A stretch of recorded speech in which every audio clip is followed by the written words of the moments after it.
Afternoon, ladies and gentlemen. How you guys doing? What happens in a practice like today's when you kind of run out of one specific position? You just keep going, and you do what you do in a game. You know, stuff happens in the game. You got to switch personnel groupings. You got to be able to deviate off the schedule and off the scripted plan, and be able to get the other guys out there and give them opportunities. Like nothing better than like that happening in these type of environments. You want to strain these guys into the point of where they can go. You know, take ourselves into deep water a little bit and find a way to swim. And I think those are the things that we had to do today. I love this style of practice. I love the physicality of it all. I love the guys being able to fight through it and get all the stuff that you want to get done today. Couldn't be more proud of how we accomplished that today. Early on in practice, it looked like you and Debo were catching up, having a nice conversation. Obviously, you probably can't get the details of it, but what is it like to have him there if you can get the details? I've hated him so long. And it's so nice to have him back in a friendly atmosphere. But, you know, he's been one of those guys that's been a highly competitive guy in the National Football League that you got to deal with. No matter what the circumstance of the game is, what the situation is of the game, you got to be aware. He's the ultimate piece that can move around, and you have to game plan around because his ability to run the football, his ability to line up at receiver, his ability to take screens, his ability to do a bunch of different things on special teams, whether it be return man or whatever the case may be. He's so versatile, and we've used him so well in the Bay for so long that, you know, we were kind of catching up. Caught up yesterday, but it's always good to see him, you know, a face that's familiar around this building, and getting him back is really cool. What are your memories of facing him in two really kind of consequential games at the end of the? Let's just sum it up in this. I don't know. I think it was 22. And he caught this pass on us that we should have picked off, and I think he took it for about 60. And I think he was a free agent, and it played every day that summer. And I couldn't watch ESPN for the entire summer because I kept watching Debo score a 60-yard touchdown on us. So those are the biggest memories I got on him, with him making big-time plays on us and them finding ways to get him the ball in unique situations and getting him the ball in space. And we know what he can do in space. Raheem, the rookie defensive tackles, Thompson and Eason, showing power and quickness and speed and all that in the one-on-ones. How do you see the D-tackle rotation behind Osa? Is it competitive? You know, it really is. You know, you got to go even. One of our guys is out right now, and Halton, you know, he started off really well. You got C.J. West out there. You got a bunch of different guys. You know, got big AC coming back, and then some of even the young guys, they've really stepped up and done some really good things. So it's nice to see those guys getting reps, getting opportunities, seeing them have to fight through days like this. You know, that's what the league is about. You know, fighting through days like this, finding a way to contribute, and those guys are all finding ways to be significant contributors in that room, and it all play out, you know, as we go further and further in the camp. What is the level of concern when you have so few edge rushers available at the moment? It's hard to say level of concern. You know, you got Bosa out there, you got Romello Height, you know, Michael Williams is coming back off injury. You know, they're going to all come back at some point. You know, you got Keon White out there. You got a bunch of different guys that can give you such a presence. And then you got different people that can provide different type of rush mechanisms. When you're talking about Fred, you're talking about Greenlaw, you're talking about even the safety position with a guy like Tig, trying to utilize and find different ways to mix it up to get rush, you know, pressure and things that you're able to do. It's hard to say concern. You know, it's more for me like, you know, the chess pieces that can move around and give you different tools and different things that can happen and how you work them. Does the film from practice capture the Trent and Bosa doing their one-on-one thing on the side, and do you get a chance to watch them? Yeah, that's their own personal thing. You know, those guys, Bosa goes and gets them, and he does his own work. You know, a lot of times he pulls Trent, he gets his one-on-one reps and things that he has to do, and then he goes over with Bosa and kind of helps those guys. And, you know, when you see two vets like that working together, you kind of want to get away. You know, like let those guys do what they do. That's why they're great. Whatever the greatness that they're searching and the little intricate details that they're trying to get done over there, you know, let those guys go and do those things. Those little private moments. I know they're right in front of you guys, so they're not that private, but that's the things that they do. I kind of walk away when I see that kind of stuff. You mentioned Tig. What are your impressions of him so far? You know, Tig and a lot of the other safeties have been really impressive. You know, they've gotten hands on the balls, you know, having a chance to knock some passes down, do a bunch of different things as far as covering, you know, watching these guys really gain grasp of the defense and really communicate at a very high level with Fred. You know, it's hard not to when you got those guys out there at the linebacker position doing what they do. To be able to read right call and be able to communicate with those guys is really easy. So I'm very impressed with the guys being able to pick it up and how much they love football. That's the real cool part about this place. Who's the Diameter of the North? He's known to be like very. I'm sorry, say it again. Demo. Okay. Remember anybody say his real name in so long? Go ahead. Oh yeah, Demo. He's known to be very competitive around the league, but then you see him out there really excited to go up against guys like Mike Evans, a little bit today against Debo Samuel. What have you seen from him? You know, especially in 11-on-11 drills, but from the competitor that he is. You know, Demo's one of those guys like you talked about being highly competitive. So when he's playing against Mike, you know, go jacket type of guy in practice, and then you get back Debo, and we know what Debo brings with from as far as the competitive standpoint, along with the D-Robs, along with all the other wideouts that we got, the young striblings. So there's a bunch of different guys out there that provide different challenges, and I really love how he's accepting it. He's going out there trying to find out his spots, picking his spots to play really aggressive, picking his spots to play, really smart, picking his spots to be able to utilize his help, being able to understand the defense at a very high level. I mean, it's all really competitive for him on the grass, but it's just as competitive for him inside the grass. It seems simple for those guys, but they got little moments that they can pick, and I love how they're picking those moments. Him and Ronaldo has really, stood out in that way. To be able to go find him and Jack as well, being able to go find those moments. I mean, Luter, a bunch of different guys have made some plays. So it's like they're finding those moments and those places where they can make plays, and it's really cool to watch. Raheem, given your history and background, if Aaron Donald does come back, would you say he could be Aaron Donald again? It's Aaron Donald. So, those kind of guys are what they are, and they can do whatever they put their mind to. They got those different mentalities, those different people. We all know those people in sports. I think we talk about all the time that Kobe Bryant, those Michael Jordans, those Aaron Donalds, those people like that. Different conversation. Would you counsel him to stay retired if you could? I'm not going to counsel him to do anything. You can counsel him to stay retired, and he may come back just to spite you. So, I'm sure he is a grown man, and he's going to make a grown man decision, whatever it is, whenever he decides to make it. How has Osa Digazua's acclimation been to the defense? It's been fun to watch. It's been fun to watch him come in, and then really, the first thing I noticed is what's his routine. His daily routine and how hard he works and how much he does for himself to keep himself ready to go. So those are the nosy moments you have as a coach where you can ask those things, man. When did this start? And he just talked about his history and, growing up and, having a brother that played as well and being able to adapt some of those things from different people in the places that he's been and watching him go through his process and how long he's able to be in the building. His mental stamina to stay within the framework of what we're doing and to figure out how good he can be. I really appreciate that about him. So, his presence being graced upon us in the building with, great smile, great energy, person that loves football and really comfortable with himself. Those are all really great qualities to bring to a different team. Coach, how would you evaluate Jaden Duggar so far through camp, and where is he at in his development? He's doing great. The young man has really stepped up on special teams, showing his ability to contribute immediately. Everybody's special team is kind of the proving ground. And when you go out there and you show physicality out there, that really helps it. So, when Brand and Colt and those guys give those guys those kind of credits, and then that gives them the ability to get out there and play even more defense and get more confidence, watching them grow every single day and learn from every single, I can't say mistake, but correction, whatever that correction is, I think is always something that's fun when you're talking about those younger players. And he's, within his room, there's not a lot of talking I have to do to him. He's got Fred and Greenlaw, who are players in that room, along with guys like Wallow and Tatum that have been in this system and been in the system and been around those guys and how to prepare. And then the coaches in that room, talking about Johnny Holland and KJ Wright, guys that's played a long time. They both played in the league. They both coached a long time. Well, Johnny's coached a long time, and he's got a bunch of knowledge he's able to get and acquire every single day, and he's eating it all up. Renardo was saying the other day that Renardo was saying the other day he felt like you have done a good job of kind of stripping things down to so that they can play fast, simplifying things enough that it's more digestible. Can you just explain what he might mean by that? What are some of the methods you use to try to do that to make? It's hard to say without giving away all Renardo's secrets, but it's like having such a DB background, it's like you're able to relate to those guys and what's important. And then it's like trying to find ways that they can take shots and have opportunities to make plays. This whole league is based on those guys making plays.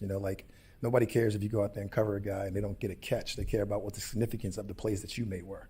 And he's found ways to make significant plays throughout camp and throughout the offseason. And he's growing every single day as he learned, and his communication with his safeties and what he should be and how he should be and what he should look like. I think those things have all gotten better for him. And that's probably what he's talking about, and it's like being able to give him those details and be able to talk to him and coach those guys. And again, he has another big time veteran in his room, and Jerry Gray that's played a lot of football. He's caught a lot of interceptions in his league. He's coached a lot of really great DBs, and he's able to get it from everybody, all walks of life within his building. Ray Brown, he's got a ton of coaches in there, and I'm only a contributor to be able to help those guys. With Was there something you saw with him, either on tape or even in your conversations with him, where maybe he was overthinking or something that did need to strip it down a little bit? It was less about that. It was more about my evaluation from college, what I knew about him and who he could be. It was kind of the relationship that he had with Jalen Ramsey, obviously being a Florida State guy. It was obviously some of those immediate relationships that was able to help me, really, get in with him before even going dark about anything that went wrong within the past here. I mean, that's the corner's position, right? There's only two positions in the National Football League that get all the criticisms, tackles and corners. It is what it is. That's the life we chose. And it's like you got to find a way to ignore the noise and find a way to be the best version of yourself every day. Raheem, yesterday in practice, Fred and Dre had aggressive moments. Given the fact they're veterans and have done this a long time, is it necessary to give them a protect your teammates message, or do you like a bit of that edge, or how do you handle situations like that? That's a part of us, right? We always talk about protecting the team. That's something that we talk about every single day, whether it's in the defensive unit rooms, whether it's in our team meetings, whether it's in our position rooms. That's a major part of what we do. And you always get tempers to flare. And when you're talking to those adults, it's easy to be really critical and hard on those guys about what we wanted to look like. And they know what we wanted to look like. You can tell by their body language after, even when it happens. I told Fred the other day, he's starting to fight in practice and he's walking off the field and he's kissing every baby that's in sight. I'm like, you are the ultimate guy. And then they're very correctable moments that gives your head coach an opportunity to go in there and talk to the very best players on your football team every day and correct those things. And when people see that, that gives great examples. So it's always good. You don't want them. You wish they would do it right away, but if that was the case, they wouldn't need us. And that's what we're here for. There's a lot of players in this league that really like playing for you, and when you lose a defensive end, does a guy like Leonard Floyd blow up your phone? And you've had him a couple times. What has he done for your defense in the past? Leonard Floyd is a phenomenal football player. He's he's even a better human, and he's the kind of high quality guys that you always want to be around. But it's not that he blows up my phone. I mean, those things all happen within the workings of our group upstairs, and obviously. You're always going to have an input. You're always going to have a say. They're always going to come to you and be very, ask the questions, ask the things. And Leonard's been here, so we know what he's about. We know what those kind of guys are about. So it's, those things could possibly happen. You never know. You always keep guys. They're always shirtless. There's things that happen all the time. We got great people in place to do those things. RJ and Josh and all those guys in that personnel department that are constantly looking every single day. You got a lot of credit, a lot of respect for those guys. How was Nick Martin doing? And you're talking about Fred and Dre as being on the field, not just in that room, but on the field as the third linebacker with them, something that can really speed up his development. The pads came on yesterday, and he really showed up. Had one of his better days yesterday with his pads. You can see the ability to run around and be physical and hit. You can see his explosion. You can see the things where he drafted. You see a lot of the traits, and he's continuing to grow every single day. So being out there with those two guys won't hurt. I can tell you that much. So having the ability to get him out there and compete at a very high level, that's what you want. You want highly competitive spots, highly competitive people at all those spots going out there competing at a big-time level. Anything else, guys? All right, guys.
Welcome back. When you're going through the process of kind of figuring out what was next for you, how much was a return here kind of on your mind, and what made it happen?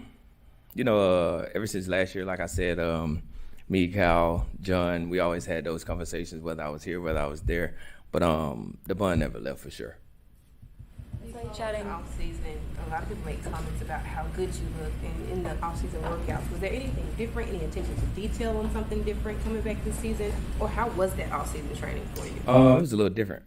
As I stated, I started a YouTube or whatever, but it's just like different. It was my first time being a free agent, so it was just like a long process. It was frustrating. It was hard, but I had good people in my corner for us, the guys that I grew up with. A couple other people, but it's like head down and just get to work and just whatever happens, happens. Is it any different, a different feeling being back in the building after that type of summer?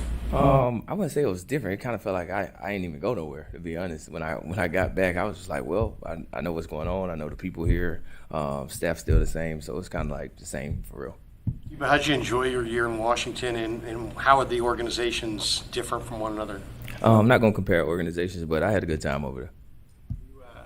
Did Kyle reach out to you after his accident? How'd you hear about it, and just what was it like seeing him again when he got back? I heard about it as soon as you guys did, but when it came out, I kind of talked to him, and he was kind of normal to me.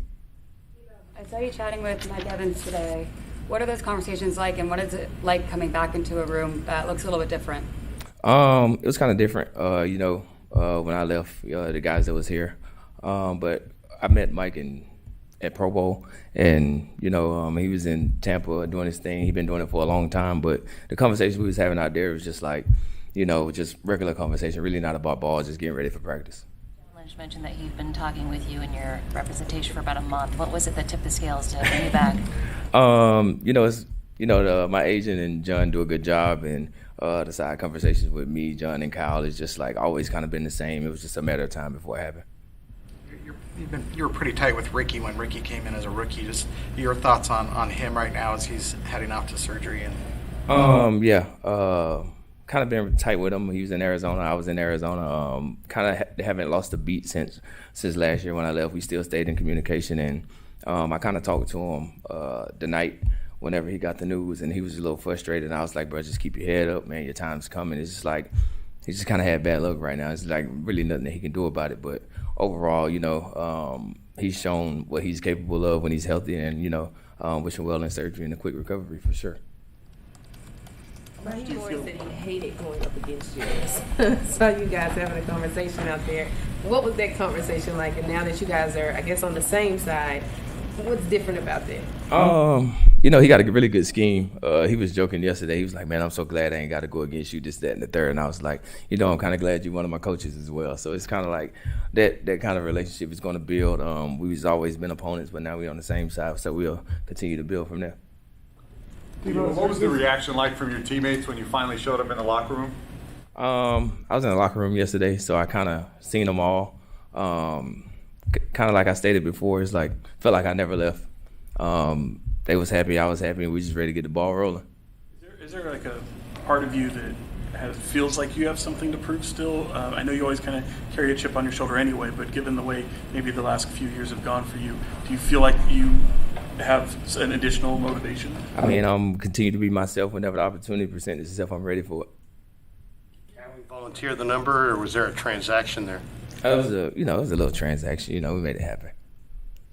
This is a somewhat unique situation. You twice requested trades to leave here, but obviously, whatever happened, it didn't create bad blood or bad feelings. How is it that you guys, you, John, Kyle, still have maintained such a strong relationship through everything? I mean, contract negotiations is contract negotiations, and then those are conversations for John, Kyle, and my agent to have. But our relationship has never changed or had a fallout. So, I mean, that was just like contract negotiations that I'm not in control of.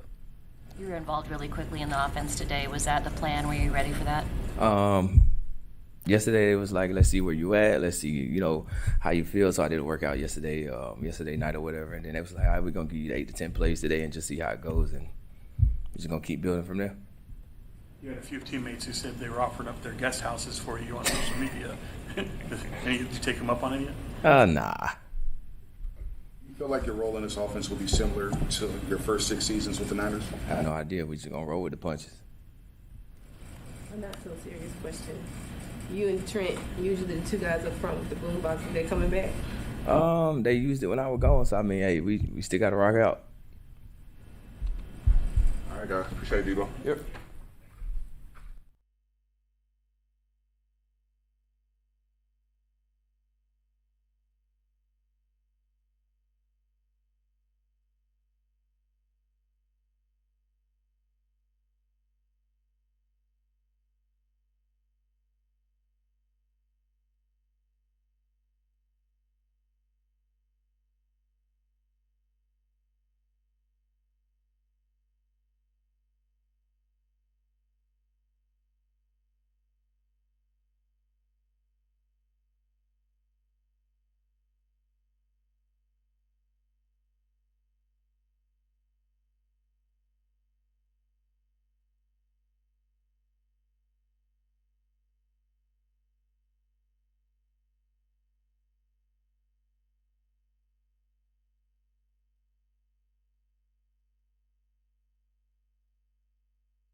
How we doing? Dre, we asked you this in the off season, but now that you're in training camp, Fred talked about it earlier this week. How good does it kind of feel back out there? And it kind of seems like you guys set the tone for the energy level, especially in that group. Take us through that a little bit. Yeah, I mean, it just feels unbelievable, honestly. Like, just being next to 5'4", you know he going to control the defense. You know he going to have you in the right place. And, you know, yeah, it just feels like old times, man. You just run around having fun, just enjoying every day, just bringing that juice and getting the best out of each other. And, I mean, yeah, it just feels great.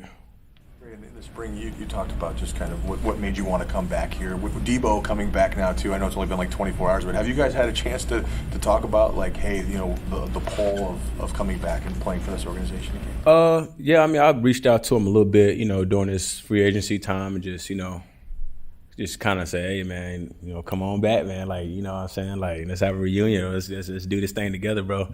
I mean, he knows, like, it ain't no place like San Fran. I mean, you can go, I mean, just talking to a bunch of different guys and, you know, getting their experience at different places. And then just, you know, for myself, just the coaches, the people in the building, the players, the leadership that we got on this team, just that warm feeling that you get that it's time for battle. And that's the only thing that matters. And this place is just about football. And, I mean, if you're a football player, you love that. And just to have the right group of guys around you that wants the same thing and that got that same motivation, man.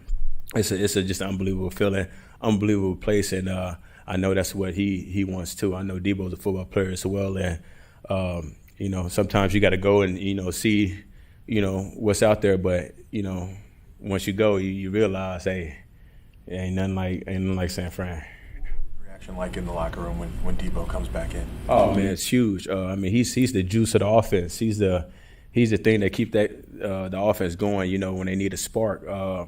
So just knowing that he's going to be back on our side, man, it just give you all the confidence in the world that, you know, that we can get this done this year. And yeah, I mean, I'm excited for him. We asked Demo about you and you coming back, and he's like, "We got our bully back." When you hear that, how does that make you feel? Man, I'm just happy to be accepted by the guys, really, honestly. You know, just leaving and coming back, you don't know how, you know, things are going to be, but, you know, to hear some of the guys and to hear that, how they accept you back and, you know, they just want you to be you. I mean, that's all I could ask for. I mean, I remember telling you guys, I'm not going to be no more than what I am, you know, what I bring to the table, which is just being me, you know what I mean, having fun and go out there and play football the way that I do. So, you know, just to get that type of, you know, respect and, you know, from your teammates and, you know, that type of welcome, man, it makes you feel good. You were here when the defense was, you know, pretty similar as it has been over the last few years, and then you have Raheem Morris coming in, adding some versatility. What has that transition been like, those adjustments being made, and what do you like about that? Yeah, I think it's going to be great for us.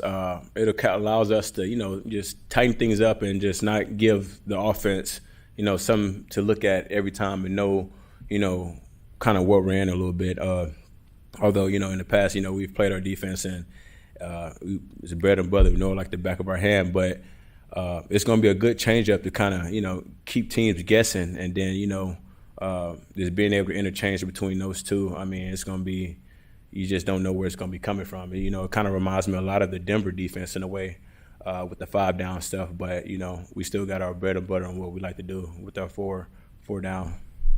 Dre, after the little bit of skirmish yesterday, was there any self-regulating talk amongst the defense, or did anyone talk to you guys, or you just have to? Oh no, we ain't gotta talk. No, it's man. One thing about us, like this team, is just like it's all love. Like, you know what I mean. Like temperatures rise, this and that, and things flare up, but it's all love in the building. Like, you know, I respect 2-3 more than anybody. Man, I told him we first came in, bro. Like, you know, you my favorite player. Like, I told him that. Like, he knows that. And you know, obviously all the guys that he didn't pay with Luke Kuechly and Thomas Davis and all them. So I've been telling him, like, bro, I've been watching you since you came in. So, you know, just to get that honor, you know, back in, 21 when he came. But, yeah, no, like sometimes you got to get it going a little bit, man. You got to get them juiced up, man. So, yeah, man, if, you know, he want to throw a ball to get them going or whatever you got to do, hey, do it. So, you know, whatever we got to do to get things rolling, man. So I mean, it's all love. It's just football at the end of the day. What's your thought process in that moment, though? Because you didn't retaliate. Was it just like, oh, you got one, I got one, we're good here? What are you thinking? Honestly, my process was like, you better not touch 23, or you might not be on this team. So, but I think it was a play before where I kind of got rolled up on him a little bit, and I was like, damn. So but then naturally they catch the ball. He caught a ball on me, the 5-yard ball, and I pushed him out of bounds. I think he thought it was worse than what it was, but I mean, at the end of the day, my first initial reaction was, I was happy he did it because it just shows like he got that fire in him, and that's what I like. I mean, I like that fire. So, like it just gets everything and everybody going, man. So, but yeah, I knew, don't touch 23. Be clear, you and Fred were not sent to the principal's office after practice. Oh, no. But yeah, you still lesson learned though. It's just a lesson learned at the end of the day. But nah. Is that bully label that Lenore talked about? Is that accurate? Do you find that accurate, or do you take exception to it? Bully? I don't think I'm a bully. I mean, you can call it whatever you want on the field, but I don't know. I don't know what to call it. If that's what I want to call it. But I'm definitely not a bully like off the field, though. I don't try to like be that. Try to give that like representation of who I am as a person, because that's not me at all. I love everybody. I love everybody, but I love just coming in the building and working and getting a chance to be with my teammates. But when them pads come on, whoever on the other side of the ball got to get it. So. They said game recognizes game. What do you think of Nick Martin so far? Yeah, baller for sure. Just got all the tools that he need, the speed, just the instincts, playmaking ability. Just young and still, need reps and just need, time to just continue to grow. But he definitely is going to be a person that I feel like that's going to make an impact in this league sooner or later. And, it's been great to work beside him, to see how he gotten better, just from his last year to this year. And just to see his growth and how it's going to take off. I mean, he's going to be that linebacker that we're going to be counting on, to come in and, maybe be the fever backer and be on the edge, or he may, be dropping or whatever it may be. But we're going to count on him a lot of ways to help contribute. And I know he's going to make a big impact for us. John Lynch compared Nick Martin to you last year when they drafted him. Do you see any similarities at all between the two of you, either in style or character, like anything that's stood out? For sure. I think that, he's kind of more of just more quiet and conservative to himself a little bit. And, I think I'm like that in a way. It depends on, if you get me riled up or not. But I haven't seen him too riled up. Yesterday he was talking after a couple of hits, and I was hearing him, and I was loving it. And I was like, okay, I hear you out there, 4-5, you know what I'm saying? And he was getting juiced up. So I think that's going to come with time. The more he plays, he's able to make, the more confidence he get, the more you're going to hear from 4-5. So, I do see myself in a lot of ways, just, the way he played. He's a fast player. And then once he knows it, he's very instinctive. So he's gonna make a big impact for us. It seems like the defensive backs are off to a good start this camp. What are your impressions of the guys behind you so far? Oh, yeah, man. They look good back there.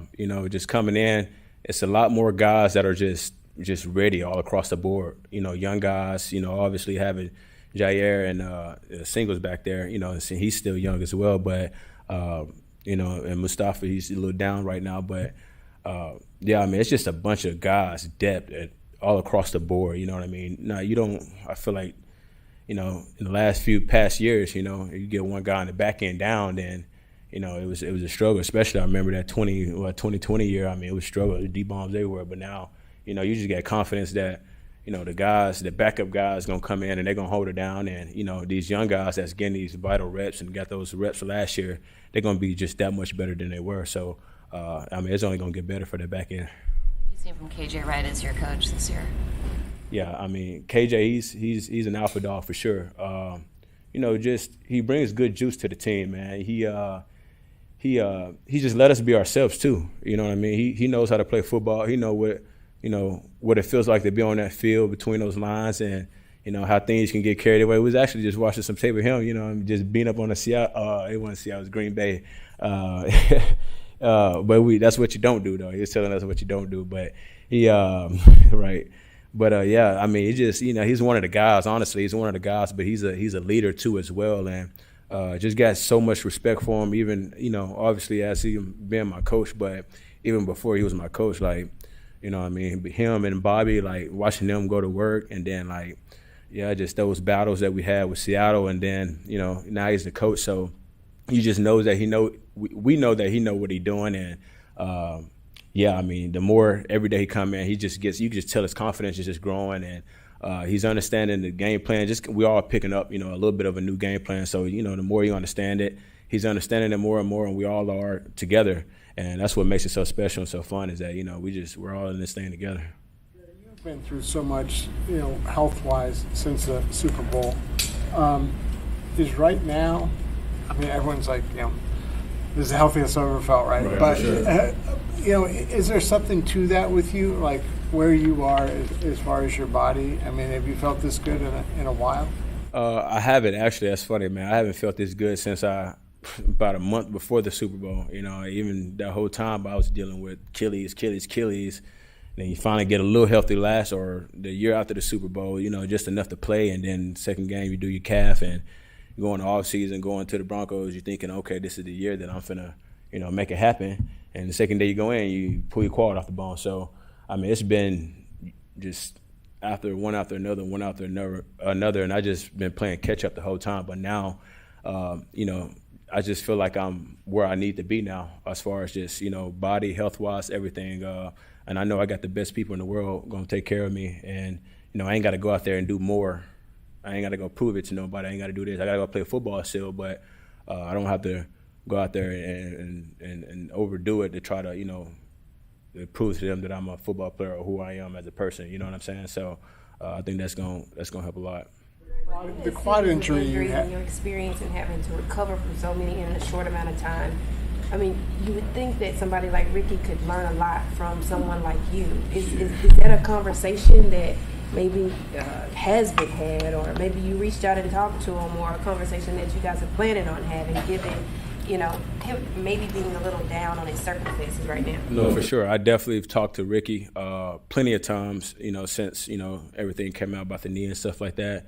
And I'm just letting him know, like, bro, like, ooh, he got hell of talent. Like, he can play ball. Like, bro can run. He can run routes. Like, Ricky is that guy.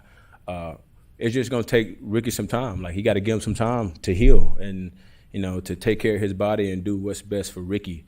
And Ricky gonna play in this league for a long time. And I know it sucks just not being able to get going. I kind of like the way it's kind of starting for him. It's kind of how the last 2 years has been for me. But man, at the end of the day, you got to enjoy it as much as possible. Enjoy it every day. You never know when your last day is gonna be on this field. You know what I mean? So every day you go out, you got to bring just that juice, that gratitude, man, everything, because you just never know, man. So, I've talked to him and just encouraged him, like, hey, man, like, bro, it sucks now, but I'm trying to tell you, bro, just like keep doing what you're doing, keep, just keep pushing yourself, keep getting better. Obviously you got to heal up, but just keep doing the little things right, man, and most importantly, man, stay faithful to God, man, and all that. It's gonna take care of itself. Always has. So, and I believe that. When you mentioned the quad injury, was that a particularly low moment? I mean, just being in a new team, you want to prove yourself and reward their trust and all that stuff. I guess when you think about the last 2 years, I mean, where does that fit as far as kind of, sorry, not a cheery question, but low moments for you? Yeah. No, it definitely was a real low moment, man, because you just, you're just excited to go and prove to them what you can do and all the things that, who they say you are, that you are. And I mean, it just, once I got the quad, it was just, they tried their best to support me through the process and stuff, but it just wasn't healing the right way. Like, normally pretty easy with healing. Like, my body heals pretty fast. And I just remember with this quad, like, I'm sitting there working every day and grinding, and like, as soon as I go out and take off super fast, like, it'd pop again. So I'm just dealing with it, even when we came here for training camp. And yeah, I mean, I remember coming here for training camp, but just obviously feeling just shitty because and then yeah, I mean, went out there before the game started and got running and ended up messing it up again. So it was just an ongoing thing that I just really needed rest from. And but yeah, it was definitely a low moment, man, because you just knew that you were just like not hurting the team, but you know, you just giving them the narrative that they want. You know what I mean? That you're injury prone and can't do this and can't do that. So yeah, it sucks, man. Went definitely through a depression, man. But yeah, like I'm thankful for the guys here though. Like Fred, talking to Z's. Those were the guys that really helped me get out of the situation and that depression for sure. That's okay. Last one. Were you as curious as anyone about this power plant conspiracy theory on the injuries? Yeah, I was like, man, what the hell going on over here? Yeah, I don't really know. Like shit, I grew up playing football on concrete, so I don't look into that. I don't even look into the field situation. Like, as long as we got a field to play on, I don't care if it's grass or turf. So I'm not really the one to kind of like, yeah. But I was interested. I was like, shit, you got to look into it now. It's something there. But hey, you never know. Thanks, Dre.